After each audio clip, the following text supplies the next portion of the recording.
Every revolution starts in the minds of the people. Arm yourself for the war of ideas. Take back your life. Take back your liberty. Tom Mullen Talks Freedom.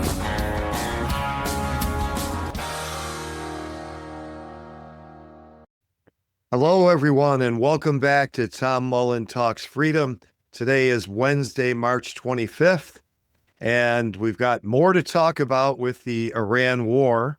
A few more developments. Anyway, we're now 2 days into the kind of 5-day pause. So Trump announced a 5-day pause on Monday morning, but I understand that they're talking about that expiring on Friday. Now, 5 days from Monday morning would be Saturday morning. I guess it's a little like the Jesus thing, right? I mean, they say he's in the tomb 3 days, but he's not dead till Friday afternoon. He's not buried till after 3 o'clock sometime. And then by the time they wake up Sunday morning, he's already gone. So that's not 3 days. But hey, forget it. He's rolling, as the great man once said. So in any case, however long it's going to be, Trump said that no, he didn't make this announcement just to calm down equities and oil markets, but rather because they had these very productive talks, strong talks, he said, with the Iranian government. Well, he doesn't really say who he's talking to. In fact, when asked who he's talking to, he says he can't tell you because he might be killed, or they might be killed, whoever the parties on the other side are. Now, that begs the question, killed by whom? Would it be the legitimate Iranian government, since he's not talking to the president and he's not talking to the foreign minister?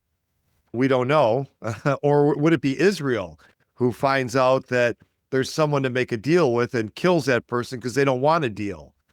So no one has pressed him that far, of course. We mainly get the mainstream media interviewing the president, and, they're only going to do so much as far as finding the truth is concerned. So it begs the question also, what exactly is going on? Not only who is he talking to, but what are they trying to accomplish? So is this just a stalling tactic to get all those troops into the region for some kind of ill-advised invasion? Are they really trying to talk to somebody, let's just say, do what they say they're doing, which is try to make a deal? Or are they trying to overthrow the Iranian government? Are they talking to a usurper, somebody who could, participate in some kind of coup with the Iranian government and therefore, affect a real regime change?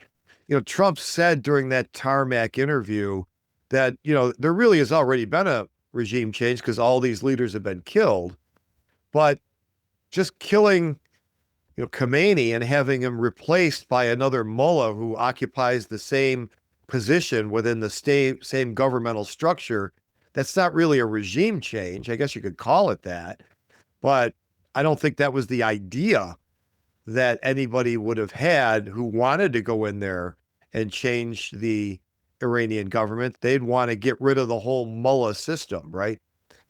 So my own opinion is they're not just making this up. This isn't just all completely fabricated. And I only say that because at some point in the future, there may be some investigation, even by political adversaries, and they need something to point to and say, see, those were the talks we were talking about, that we were claiming were occurring. So I think there's something they could hang their hand at, but I wouldn't be surprised if it's extremely flimsy. So the latest communication that we know about is that the United States delivered a 15-point plan to Iran, saying this is what we want in order to end the war. Now, keep in mind, even as of today, which is Wednesday the 25th, Iran is still saying we're not engaged in talks. We're done talking. Okay.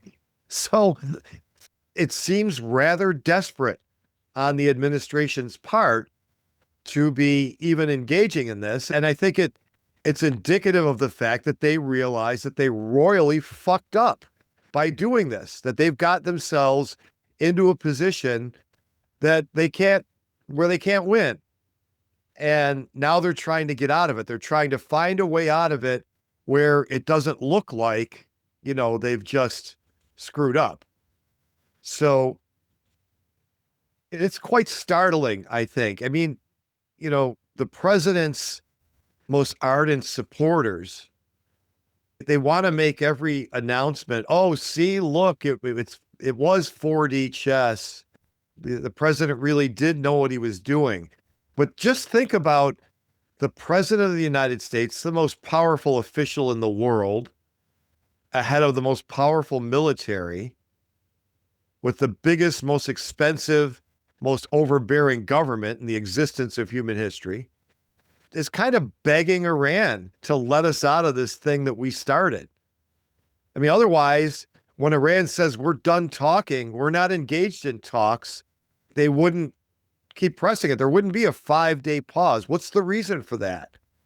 So basically, they're trying to find a way out. Iran has no incentive, and this is one of the things that people have to realize.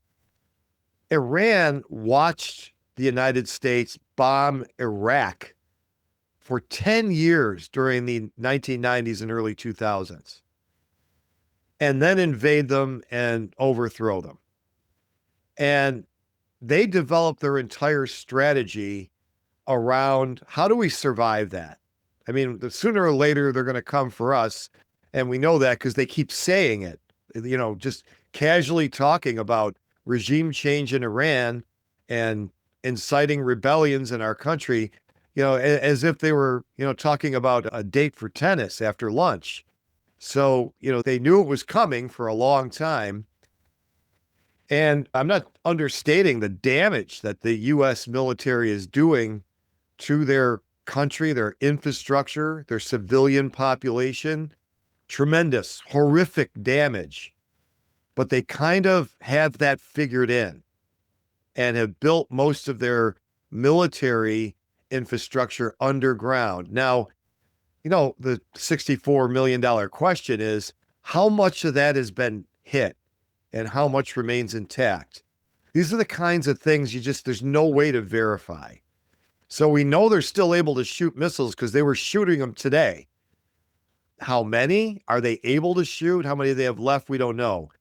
What percentage before the war started of their military capability was deep underground, and what percentage was above ground and able to be hit by U.S. airstrikes? So we don't know that either. I mean, no, I haven't heard anyone put a number to that. I'm just as wary of the people who are very negative on the progress of the war. I mean, I'm negative on the fact that there is a war, but as far as how well it's going or not, again, I just can't prove anything. Nobody seems to be offering hard evidence of anything quantifiable. So, I'm sorry. The president says we've destroyed 80 to 90% of their missile capabilities. So there's a number for you. And if you believe that one, so, it could be. Are they still firing missiles with the 10% they have left? Is that all that was underground? I have a feeling the percentage was bigger, was more, that more of their military capability was underground. And, I don't know. So if it was half and the U.S. has destroyed 80% of half of it, you see, then there'd still be more than half left of their capabilities. Again, obviously they have capabilities, and obviously they're not too worried about running out of missiles right now, or they would be trying to find a way to get to an end of this. So, who knows? Only time will tell. If in 3 weeks the strait's still closed, then we know that, the administration was bluffing and the Iranians, have a lot of capability left. If they cave tomorrow or right before this new deadline, totally possible. We'll see. I don't think it's likely. So getting back to these communications, so we know that the administration sent their 15-point plan through Pakistan as an intermediary. So they're not getting feedback from the Iranians, as far as I know. I mean, Trump makes it sound like people are sitting down on a video call and exchanging information live, as if we were on a call right now, and after I asked you a question, you answered it. So sending it through Pakistan doesn't sound like that's what's going on, does it? Because it's not like they're sending something through Pakistan and Pakistan's getting an immediate answer. They would just talk to each other. So none of this makes sense. None of the statements of the administration, when you put them together, fail to contradict each other, right? So I mean, here's one theory. I think that what they're really doing is just throwing statements out there to Pakistan, with Pakistan's promise to deliver them, and then getting any news, if any, that Pakistan delivers back as far as a reply is concerned. Who Pakistan is delivering this information to, I don't know. It's not the foreign minister. I mean, if the U.S. were in serious talks with the Iranian government, they would be talking to the foreign minister, who appears every day on television and says, no, we're not talking to the United States. And, has said, why would we've been in talks with them twice, and they bombed us while pretending to try to make peace. So we don't see why it would be productive to talk to them anymore. And that's perfectly rational. And it's interesting also that Iran's position has not changed since the beginning of the war. So the administration's position has been all over the road, the Trump administration. One day it's one thing, set of demands, another day it's something else. I'll give you a summary of the 15-point plan that I got from Grok. Now, it didn't give me all 15 points, but here are the key elements. I don't know if the 15 points are public or not. Iran must completely dismantle its existing nuclear capabilities, including the three main sites, Fordo, Natanz, and Isfahan. Now, I thought those were totally destroyed in June of 2025. Okay, so why are we demanding that they completely dismantle something that was already obliterated? All right. Remove and hand over all enriched uranium stockpiles to the IAEA. Permanently end uranium enrichment on Iranian soil. So they're never going to do this. Okay, this is part of the first set of demands. Significant limits or suspension of their missile program. Not going to happen. Leaves them completely defenseless against Israel. Stop with the regional proxies. Okay, fully open the Strait of Hormuz. And I think, as part of the carrot of this, rather than the stick of this offer, lifting of nuclear-related sanctions, possibly limited civilian nuclear cooperation from the U.S. West. Some reports mention broader sanctions relief in exchange for compliance. And of course, they want inspectors in there and some kind of a ceasefire structure. Now, again, what does a ceasefire mean to the Iranians? Okay, the U.S. has already acted dishonorably, has completely torpedoed any trust and any reason for the Iranians to take them at their word, that their word is any good at all. Even a signed paper that they had turned out to be, well, the new president just ripped it up. So, you don't have to like the Iranian regime to put yourself on their side and say, what are their incentives here? They have none. So their demands have remained the same since the beginning of the war. Stop attacking us. Okay. Pretty reasonable. We want mechanisms to prevent any future war. I mean, we don't want a ceasefire, and we don't want a handshake from the lying United States government. We need some way to ensure that you're not going to do this again in 6 months. You got to pay for the damage you caused us in the terms of reparations, since we didn't attack you and you just attacked us. and they promise an end of hostilities across all fronts, including proxies in Lebanon and Iraq. But they want international recognition of Iran's sovereignty over the Strait of Hormuz. So, you've heard Trump saying it might be run jointly. And, to the question, jointly by whom? Maybe me. And he actually said at one point, the president of the United States said that perhaps they could work something out, with these strong talks that they've had, where the U.S. and the future Ayatollah, whoever that might be, would run the Strait of Hormuz conjointly together. I don't even know what to say to that. I mean, I've heard people say that he's mentally becoming incapacitated. I don't think it's that. I think Trump just says shit. Whatever comes to his head, he just says it. He doesn't care if it's true or not. He doesn't care later if he says something else that contradicts it, because he's already forgotten what he said yesterday. That's my best assessment. But the idea that he's ever going to be running the Strait of Hormuz with the future Ayatollah and take note that if there's a future Ayatollah, then they've basically got the same government as they have right now, just a different guy, presumably not Khomeini's son, who's already been elected as the new Ayatollah.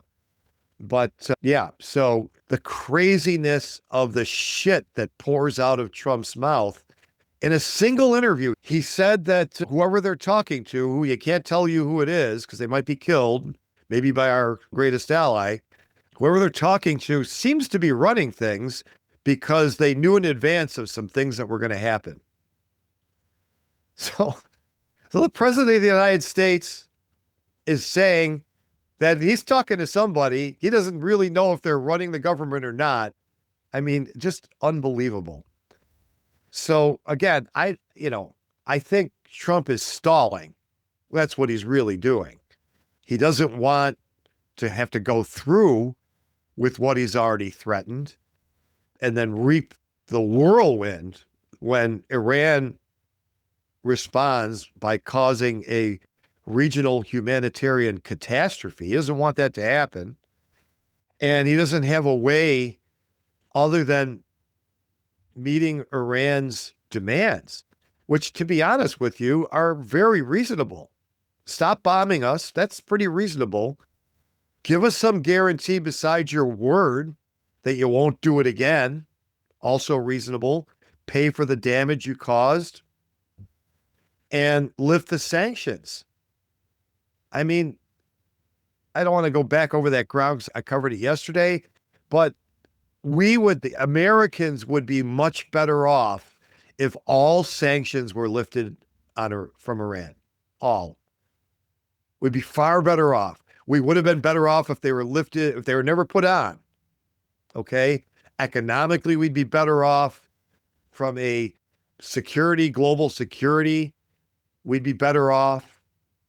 All right? So none of this has done any good. This whole 73-year war with Iran. And I wanted to get back to that because the one theory, and I'm not sure, I would say I'd give it low odds, but not zero, that this is the case, that what the negotiators are really doing is talking to somebody who might try to participate in a coup. Now, we don't know if it would be successful, but they could be saying, well, yeah, you could be the new Ayatollah and you'll be our friend. And, all this antagonism towards Iran will be gone as long as you play ball with us. We wouldn't put that past them, which would be just tremendously ironic because this whole thing with Iran started when the United States government overthrew Iran's government in 1953. And, that whole story, it's told in Legacy of Ashes. And if you have the time, I'd encourage you to read that book because it's a history of the CIA. And the thesis of the book is the CIA is completely incompetent. And that's a problem, according to the writer, because the president needs reliable intelligence. Now, I don't know that the intelligence part is completely incompetent. The operations part, the operations that they've executed have been a disaster. Now, I mean, the fact that the governments got overthrown meant they did what they were trying to do. But obviously, this overthrowing of Mossadegh in 53 has been a disaster, imposing the Shah for 2 decades, because that's what led to the whole revolution in 79 and the mullah system, was the United States doing that.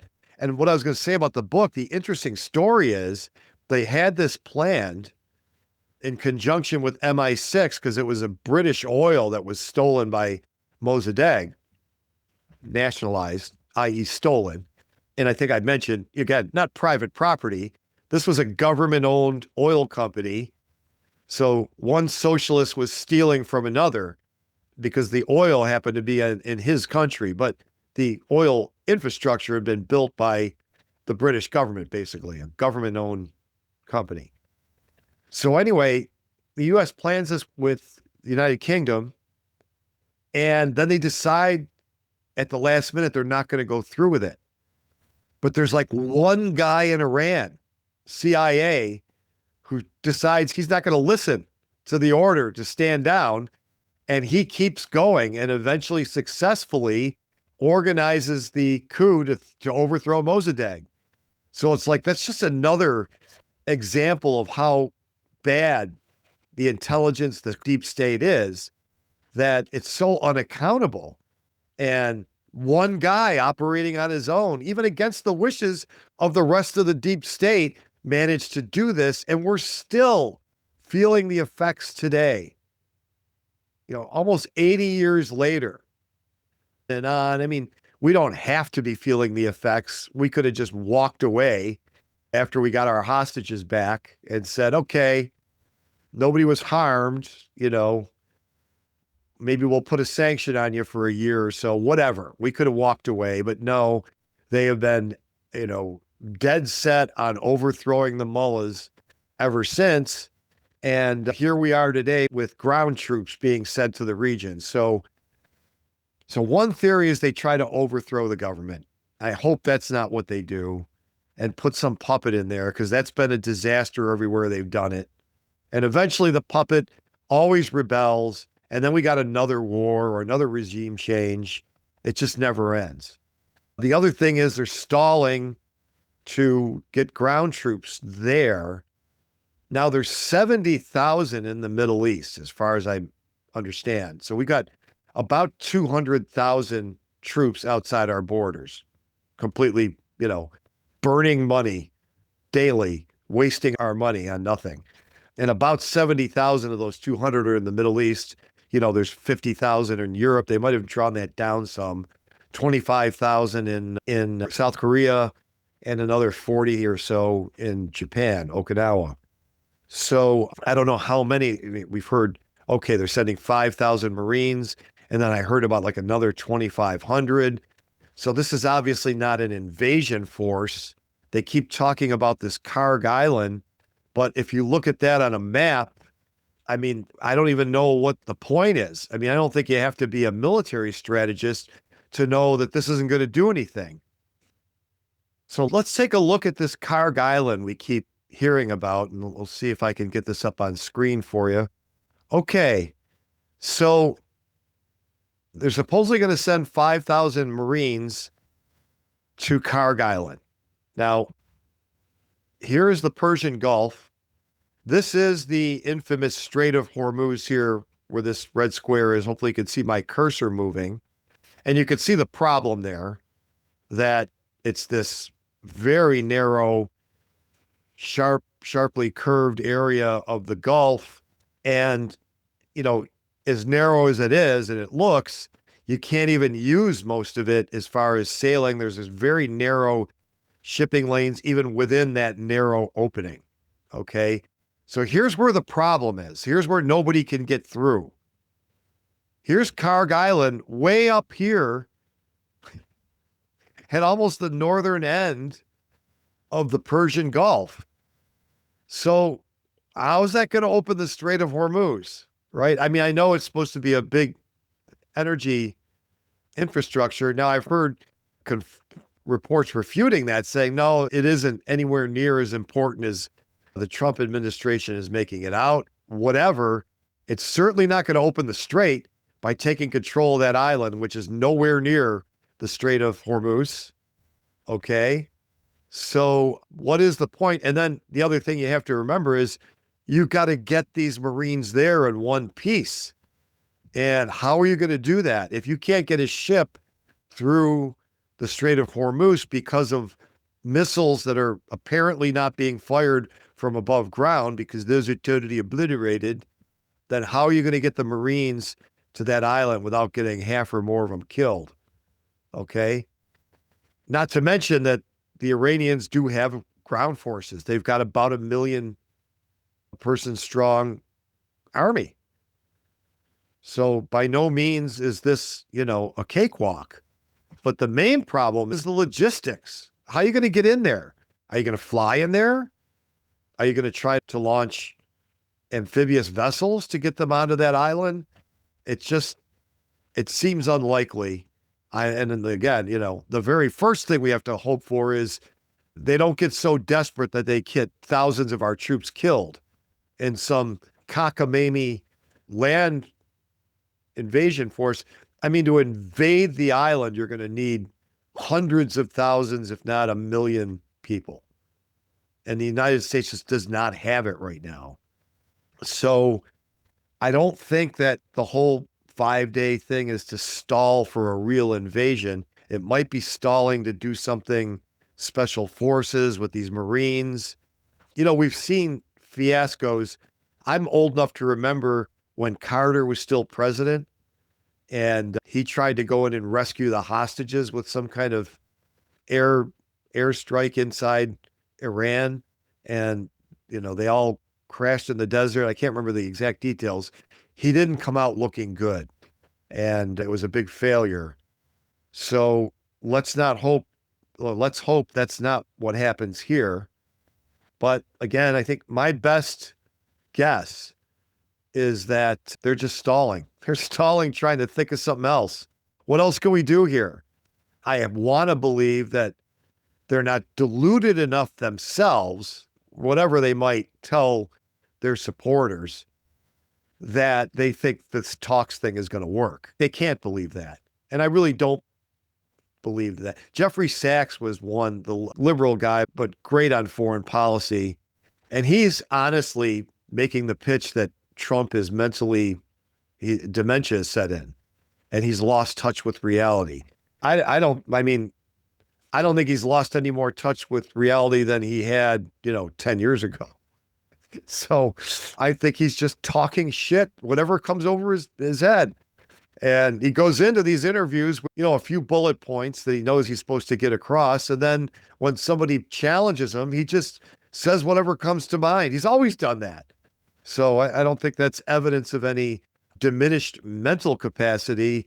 It's just the lunatic he's always been. So we'll see. One of the other things I wanted to mention about this too, and you've probably seen social media posts, maybe some news about this, is the tremendous amount of corruption around this war. Like everything else, and if you remember my podcast a few episodes ago about Franz Oppenheimer's book, The State, and the distinction he makes between the economic means and the political means for obtaining wealth. And war is just more of the political means, as I said during that podcast. First and foremost, because it means we got to spend a bunch of money on equipment and energy and fuel, and our buddies get all those contracts. And it's just a way to tax people and give money to contractors. That's one way. The other way is, okay, I've just issued an ultimatum saying in 48 hours, I'm going to blow up the world here, or at least Iran's world. And then the morning of that day before the markets open, I say, oh, we're putting a pause on, we think we can resolve this. And then you find out that somebody bought oil futures, huge millions. Some of these trades are over $1 billion worth of trading. happens right before these announcements. And then, of course, people make that money. So obviously, the Trump family themselves or friends of the Trump family or people acting on their behalf are doing this. And I'll be honest with you. I mean, this is not the top of my list of things that I care about. Yeah, it's bad. Okay. The war itself is the bad part. The fact that somebody makes some money off of it is very secondary. And it goes back to the whole Hunter Biden thing, right? Like, I never cared that much that Hunter Biden had a bullshit job with a Ukrainian oil company. I cared that the Obama administration overthrew the Ukrainian government for the second time in 20 years, by the way. Bush overthrew it in the 2000s. And to the extent that corrupt deals like by Hunter Biden's were part of the reason for overthrowing it, yeah. But just the fact that he made money from some other country, it's low on my list of things to worry about. I just bake that in to government. Okay. If you're going to have a government, you're going to have stuff like that. And it wasn't, it's not so much made like Hunter Biden got his money from an oil company. I believe it was oil, some kind of energy company. It wasn't like U.S. taxpayers paid for that, but he used his connection to Biden. But the fact that he wouldn't have had that opportunity had the U.S. not overthrown the Ukrainian government, well, that's the problem part, right? So it's the war for me that's the problem. And again, all of this is it's just draining money from the productive people in society to do something that will benefit nobody but the tax consumers. That's what this is. That's what every war in my lifetime has been. And as I said last time, any one of them or all of them, we'd be better off if they weren't fought at all. So spare me this thank the troops thing, right? I'm not blaming them so much because, as I said in the last podcast, you join up, they psychologically waterboard you for 6 weeks, make you follow their orders, then you got to go where they tell you to go. But we haven't had any benefit from any of this. In fact, we'd be better off if they didn't happen. So I don't see where thanks is warranted either. I shouldn't, just because it's not somebody's fault that, someone bumped into them and then they spilled their drink on my new suit. I'm not going to, even though it's not the guy's fault, I'm not going to thank him for spilling the drink on my suit. Anyway, we'll see. Friday. I'm not sure if it's Friday morning or Friday afternoon. If I had to bet, I think Trump's not going to bomb that energy field. I don't think he's going to do it. And I don't think the Iranians are going to back down. So I think we're stuck here for a while. And we can only wait and see what happens. But I think at the very least, Iran is going to insist that those sanctions go away and their security is guaranteed against the United States and Israel in order for them to open up the strait. Who knows? Could have changed while I was here talking. If you haven't already, subscribe to the podcast. You can do that on Apple Podcast, Stitcher, Google Play, all of the different platforms the podcast streams on audio. You can also watch the video version, which is on my YouTube channel, Tom Mullen Talks Freedom. And if you're not already on my email list, make sure you sign up. It's thefedstupid.com. I mean, you can just go to my website, tommullen.com, or I'm sorry, tommullentalksfreedom.com and sign up there. But you will get a pop-up where you can go right to itsthefedstupid.com and you get a free book out of it, my book on the Federal Reserve, which we'll need to talk more about soon because they loom large in all of this. And of course, none of the empire's infrastructure, none of the modern American state would be possible without the Federal Reserve. Basically printing the money and making us pay, in addition to all the taxes we pay, in higher prices through inflation. So maybe we'll talk about that next time. Again, thanks for listening, and I'll see you next time on Tom Mullen Talks Freedom. The war of ideas has only just begun. Arm yourself with the knowledge you need by heading to TomMullenTalksFreedom.com and subscribing to our email list. And remember, every revolution starts in the minds of the people.